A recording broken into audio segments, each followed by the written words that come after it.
प्रकाश phosphorylation की कौन सी प्रक्रिया में ऑक्सीजन का उत्सर्जन होता है? ए चक्रीय, बी अचक्रीय, सी दोनों, डी किसी में नहीं। इसका सही उत्तर है बी अचक्रीय। तो फास्फोरिलेशन की अचक्रीय प्रक्रिया में O2 का उत्सर्जन होता है। चक्रीय प्रकाश अभिक्रिया में निम्न में से कौन सा उत्पाद नहीं बनता? ए एटीपी, बी एनएडीपीएच, सी इलेक्ट्रॉन प्रवाह या डी कोई ऑक्सीजन नहीं निकलती। इसका सही उत्तर है बी एनएडीपीएच। चक्रीय प्रकाश अभिक्रिया में एनएडीपीएच नहीं बनता। अचक्रीय प्रकाश अभिक्रिया में इलेक्ट्रॉनों का प्रवाह किस दिशा में होता है? ए PS1 से PS2, बी PS2 से PS1 फिर NADP प्लस, सी ATP से H2O या डी NADPH से CO2। इसका सही उत्तर है बी PS2 से PS1 फिर NADP प्लस। यहाँ तक अचक्रीय प्रकाश अभिक्रिया में इलेक्ट्रॉनों का प्रवाह PS2 से PS1 फिर PS1 से NADP प्लस की ओर होता है। चक्रीय प्रकाश अभिक्रिया में भाग लेने वाले फोटो सिस्टम हैं ए केवल PS1, बी केवल PS2, सी PS1 और PS2 दोनों, डी इनमें से कोई नहीं। इसका सही उत्तर है ए केवल PS1, यानी कि चक्रीय प्रकाश अभिक्रिया में भाग लेने वाला फोटो सिस्टम है केवल PS1। अचक्रीय प्रकाश अभिक्रिया का अंतिम इलेक्ट्रॉन ग्रहण करता कौन है? ए H2O, बी O2, सी NADP प्लस, डी CO2। इसका सही उत्तर है सी NADP प्लस। केल्विन चक्र की खोज किसने किया था? A Robert Hill, B Melvin Calvin, C George Blackman या डी जूलियस सैक्स। इसका सही उत्तर है मेल्विन केल्विन। इन्होंने केल्विन चक्र की खोज किया था। केल्विन चक्र की 3 अवस्थाएं क्या हैं? ए कार्बन स्थिरीकरण, पुनर्उत्पादन, पुनर्जनन, बी प्रकाश ग्रहण, ऊर्जा निर्माण, जल विखंडन, सी हाइड्रोलाइसिस, ऑक्सीकरण, पुनर्जनन, डी पाइरुवेट निर्माण, एटीपी संश्लेषण और NADH निर्माण। इसका सही उत्तर है ए कार्बन स्थिरीकरण, पुनर्उत्पादन और पुनर्जनन। केल्विन चक्र का पहला स्थायी उत्पाद क्या है? ए 3PGA यानी कि 3 phosphoglyceric acid, B pyruvate, C glucose यानी ऑक्सलोए एसीटेट। इसका सही उत्तर है ए 3 फास्फोग्लिसरिक एसिड 3PGA। तो केल्विन चक्र का पहला स्थायी उत्पाद है 3PGA। 6 कार्बन डाइऑक्साइड अणुओं से एक ग्लूकोज बनने हेतु कितने ATP और NADPH की आवश्यकता होती है? ए 12 ATP और 6 NADPH, बी 18 ATP और 12 NADPH, सी 24 ATP और 6 NADPH या डी 6 ATP और 12 NADPH। इसका सही उत्तर है बी 18 ATP और 12 NADPH। RUBP का पूर्ण रूप क्या है? Ribulose बाइफास्फेट, ribulose monophosphate, ribose diphosphate और राइबुलोज ट्राइफास्फेट। इसका सही उत्तर है ए राइबुलोज बाइफास्फेट। C4 पौधों में प्रथम स्थायी उत्पाद क्या है? A 3PGA, B OAA, C glucose या डी RUBP। इसका सही उत्तर है बी OAA।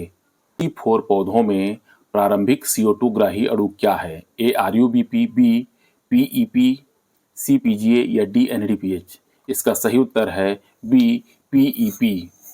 C4 पौधों में CO2 स्थिरीकरण की प्रक्रिया कहाँ होती है? ए मीसोफिल कोशिकाएं, बी बंडल शीत कोशिकाएं, सी दोनों में या डी किसी में नहीं। इसका सही उत्तर है ए मीसोफिल कोशिकाएं। C4 पौधों की विशिष्ट कोशिकीय संरचना को क्या कहते हैं? A Golgi operator, B Kranz anatomy, C stroma structure या डी थाइलाकॉइड नेटवर्क। इसका सही उत्तर है बी क्रैंज एनाटॉमी। C4 पौधे उच्च तापमान में भी अधिक कुशल क्यों होते हैं? ए जल की अधिक खपत, बी फोटो रेस्पिरेशन कम होता है, सी प्रकाश संश्लेषण रुक जाता है या डी केवल अंधकार में कार्य करते हैं। इसका सही उत्तर है बी फोटो रेस्पिरेशन कम होता है।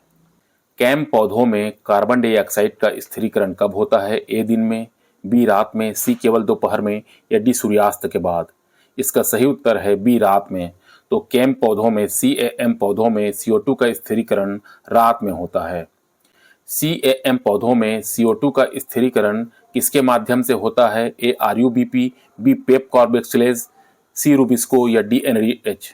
इसका सही उत्तर है B पेप कार्बोक्सिलेज।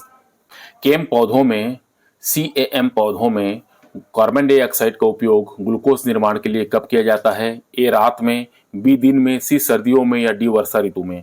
इसका सही उत्तर है B दिन में।